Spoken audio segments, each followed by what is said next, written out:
My feeling is I'm very optimistic that large events will be back in H2 2021, and Web Summit Tokyo isn't until September 2022. So I'd have the utmost confidence that the event will absolutely take place. I think all conferences going forward will likely be hybrid in form, in that the technology that has emerged during the pandemic will persist, and a percentage of employees will decide not to travel great distances to join us in Tokyo or join us annually in Lisbon for Web Summit, but will instead join us virtually. So I think the future of conferences is increasingly hybrid, and the trend is very much here to stay. Paddy, we've heard a lot of that word recently, hybrid.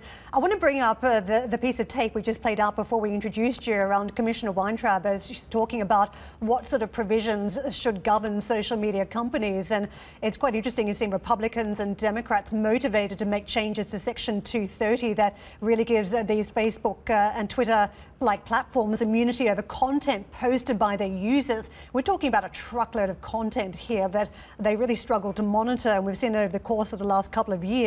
Repeal or reform, where do you stand on Section 230? I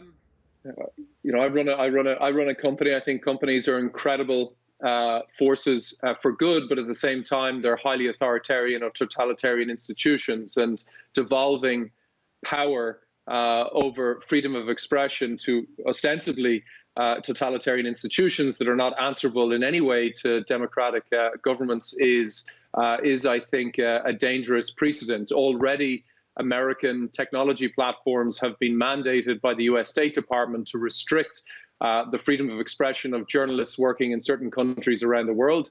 I don't think enabling them to do more censorship is a good thing. I think the responsibility for moderating these platforms should fall more heavily on government, actually, and it shouldn't be any different, I think, to existing media organizations.